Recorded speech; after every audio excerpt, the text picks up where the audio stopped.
Jangan lupa temu janji 15 April ini 9 malam di TV1 Telemovie khas Memintas Al-Qadar.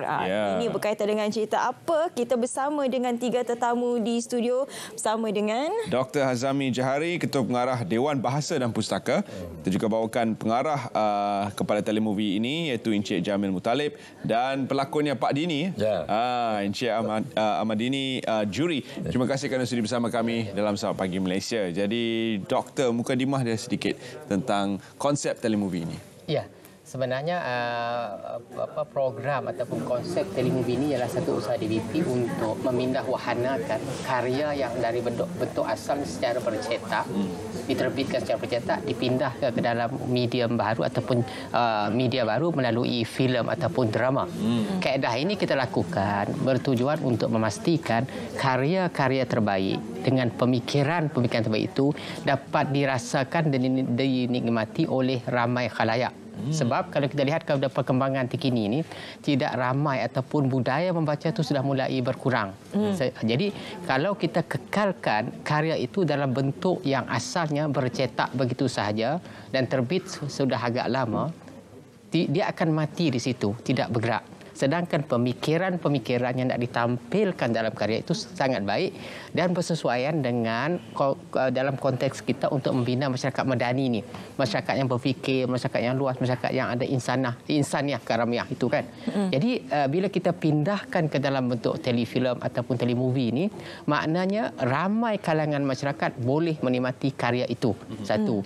Yang kedua, sebenarnya karya ini asalnya daripada sebuah cerpen yang ditulis oleh Ibnu Ahmad Al-Qurawi dan diambil daripada kumpulan antologi cerpen 2006 terbitnya, iaitu ada antologi cerpen Gemilang. Ketika itu kami DBP menyambut ulang tahun yang ke-50 lah. Jadi apa yang kita lihat daripada karya ini ialah kita nak memasarkan karya-karya sastra ini lebih luas daripada kaedah konvensional. Dan kita tahu generasi muda ni dia tidak, sekarang kita tengok oleh kerana perkembangan ICT dan pelbagai-bagai gadget yang ada, mereka kurang menikmati buku, tapi kita pindahkan ke dalam media baru, maka akhirnya mereka juga akan tergalak dan seronok untuk membaca karya asalnya, di samping dapat menikmati bentuk baru. Sebab itu saya nak ucap tahniah kepada rakan penerbit kita, rakan pihak swasta yang mahu bekerjasama dengan kita. Dan sekarang ini DBP mempunyai banyak kandungannya baik untuk dipindah wahanakan ke dalam pelbagai bentuk. Secara pentas dan secara filmnya. Memang banyak kita karya kita. Dan ini memberi ruang kepada perkembangan industri kreatif sendiri. Maknanya penulis mendapat royalti, penerbit filem ataupun drama mendapat hasilnya. Dan yang paling penting pada saya adalah masyarakat mendapat hasil daripada pemikiran-pemikiran besar penulis ini. Encik Jamil, bagaimanakah proses memindah wacana sesuatu karya itu daripada medium bercetak kepada filem? Dia bermulanya ialah bila RTM sendiri membuka untuk untuk pitching. So kita antaranya pitching tu pitching novel, pitching novel ataupun pitching cerpen. So penulis ni memilih cerpen ni untuk dipersembahkan pada RTM dan terpilih. Dan kita lahirkan sebuah drama lah. Apa sebenarnya pencitraan di sebalik Memintas Al-Qadar ini? Pencitraannya ialah tentang Pak Hamid, seorang tua yang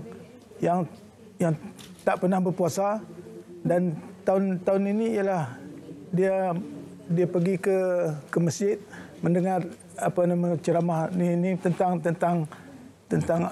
Al-Qadar tu, dan dia bercita-cita untuk mencari Al-Qadar tu, dan dia ingat mencari Al-Qadar tu macam mencari biasa saja. Jaga malam je terus dapat Al-Qadar. Tapi dia akhirnya dia terlepas jugalah. Adakah Pak Dini yang memegang watak tersebut? Itu Aman Grasika. Aman Grasika. Bagaimana watak dan juga perwatakan dalam telemovie ini untuk Pak Dini sendiri? Pak Dini Pak Dini watak biasa Pak Imam lah atau Pak Lembai lah.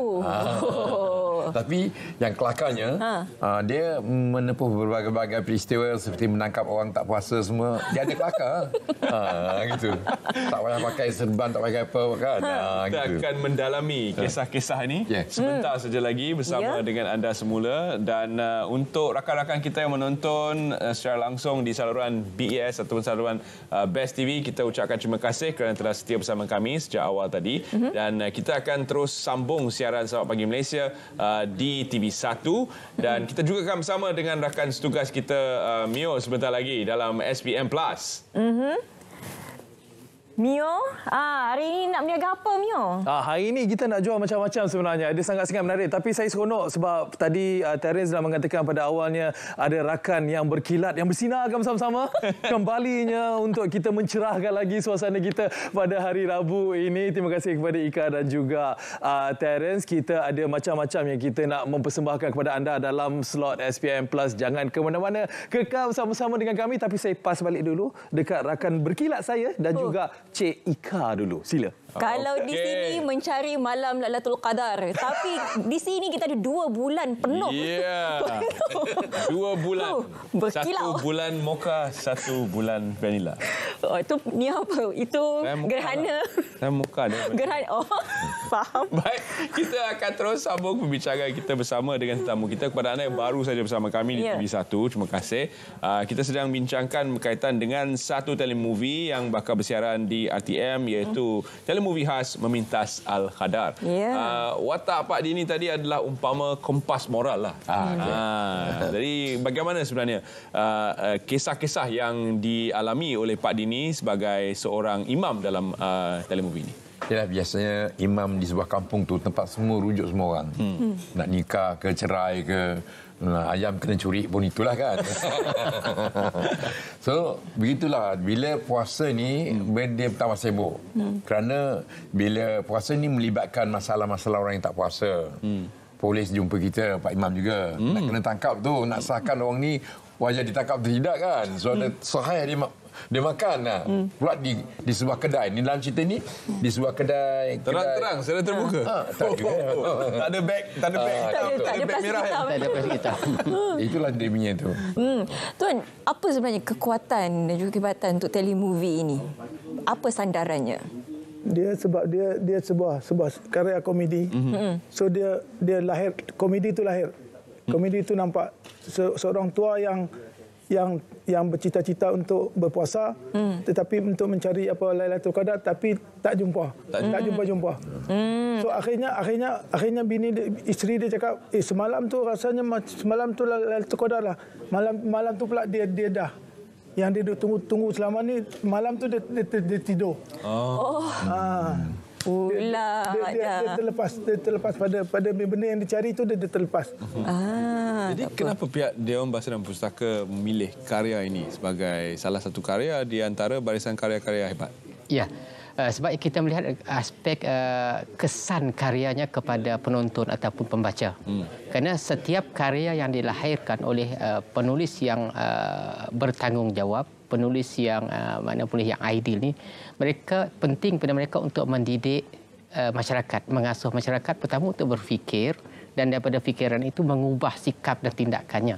Dalam cerita ini tadi kita kata dalam bentuk lucu ataupun bentuk jenaka, dia dapat menjentik kesedaran kita bahawa dalam hal beragama ni, kalau kita kata nak mencari Lailatul Qadar ni, bukan benda yang dicari boleh kita tunggu sebegitu sahaja.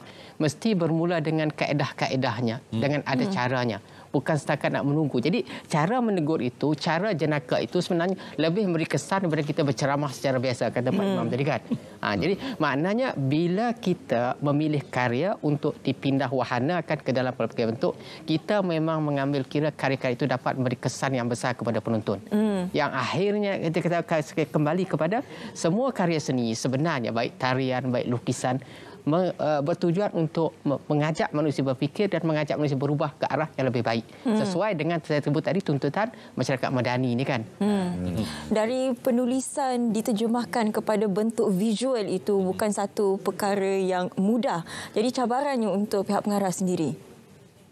Dia bergantung pada skrip lah. Jadi kalau skrip tu bagus, karya-karya ni, kerja-kerja pengarah pun bagus. Ya, menyentuh mengenai skrip. Kalau kita lihat di gaya penulisan dicermin di buku itu, kita tahu gaya penulisannya bagaimana, tersusun, teratur. Tapi untuk kita berbual biasa seperti dalam drama ataupun movie, penggunaan bahasa-bahasa Selangor itu mungkin tak boleh nak dielakkan. Bagaimana? Ya, memang untuk tuntutan sebuah filem ataupun drama atau lakonan, kita tidak boleh membataskan percakapan itu menggunakan bahasa baku sepanjang masa. Sebab itu tidak akan menggambarkan situasi yang sebenar. Dan dalam hal ini memang dibenarkan. Contohnya dialek-dialek. Kalau kita berada latarnya Negeri Sembilan, kita akan menggunakan dialek Negeri Sembilan ataupun Selangor itu.